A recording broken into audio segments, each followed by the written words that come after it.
Comme tous les maux de tête ne sont pas des migraines et qu'il est fondamental de faire le bon diagnostic pour pouvoir trouver un traitement quand on a mal à la tête, cette vidéo va vous permettre de faire votre diagnostic tout seul, sans passer d'examen, uniquement en répondant aux 7 questions que je vais vous poser.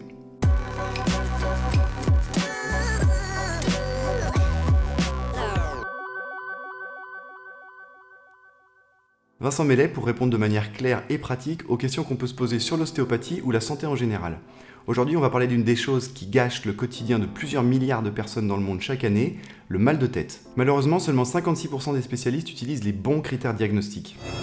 Autrement dit, une fois sur deux, vos maux de tête sont mal diagnostiqués. Et sans bon diagnostic, la seule solution qui reste, c'est l'automédication. Alors dans cette vidéo, je vais vous expliquer à quelles questions il faut pouvoir répondre pour pouvoir poser un diagnostic un peu plus précis que celui de migraine. Alors pour pouvoir faire un diagnostic, on a besoin de connaître les caractéristiques de votre douleur à travers 7 questions. La première chose, on veut savoir où se localise votre douleur. Où est-ce que vous avez mal? Plutôt sur le visage, plutôt sur la tempe, l'arrière du crâne, le front? Est-ce que c'est seulement d'un côté ou des deux côtés? La deuxième chose qu'on veut savoir, c'est le type de douleur. Est-ce que c'est une douleur qui est constrictive, qui serre? Est-ce que c'est une douleur qui est pulsatile, c'est-à-dire qui donne l'impression qu'on a le cœur qui bat dans la tête?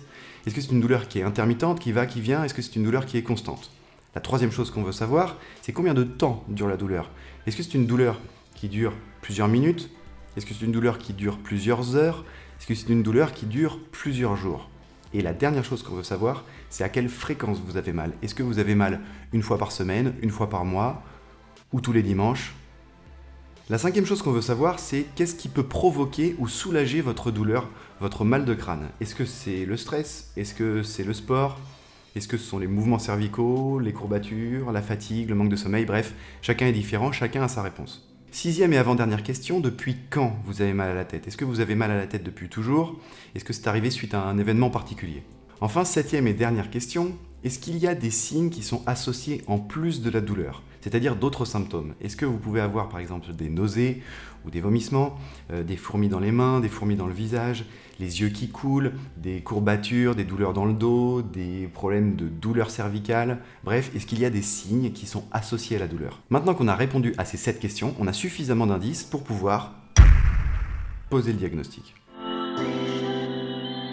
Maintenant qu'on a les réponses aux questions, on va pouvoir fouiller dans la classification internationale des céphalées, qui est une classification de critères diagnostiques utilisée de manière internationale par tous les neurologues et tous les centres antidouleurs.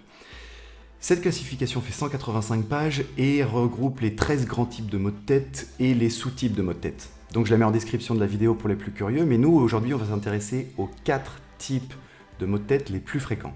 Alors si vous avez mal d'un seul côté du crâne, pendant 4 à 72 heures, avec des douleurs pulsatiles et des phases de rémission, c'est-à-dire des phases pendant lesquelles vous n'avez pas mal à la tête, que vous avez remarqué des signes annonciateurs de ces douleurs, et que pendant ces crises de douleur, il y a des signes d'hypersensibilité, par exemple à la lumière ou aux odeurs ou autres, alors, ce sont des crises migraineuses, c'est-à-dire des migraines.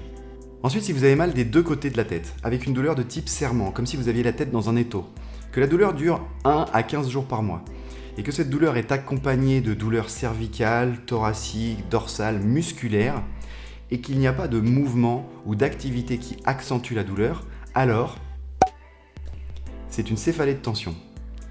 Par ailleurs, si vous avez mal d'un seul côté, et que la douleur n'est pas une douleur constrictive, qui n'est pas une douleur de serrement, qui n'est pas une douleur pulsatile non plus, c'est une douleur qui va, qui vient, et que vous avez remarqué des tensions ou des douleurs musculaires d'un seul côté cervical, et que le mouvement cervical accentue la douleur, alors il s'agit d'une céphalée cervicogénique, c'est-à-dire d'une céphalée d'origine cervicale.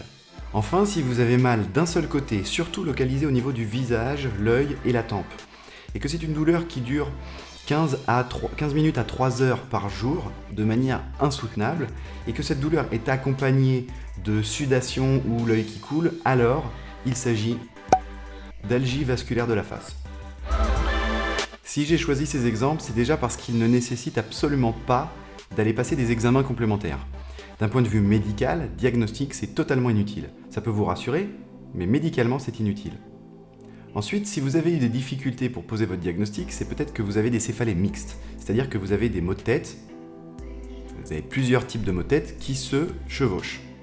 Ou alors, c'est que votre mal de tête correspond à un autre type de mal de tête dont on n'a pas parlé aujourd'hui. Si vous avez des questions ou des témoignages, n'hésitez pas à les laisser en commentaire sur Facebook, sur Instagram ou sur YouTube, et je me ferai un plaisir de répondre de manière claire et pratique.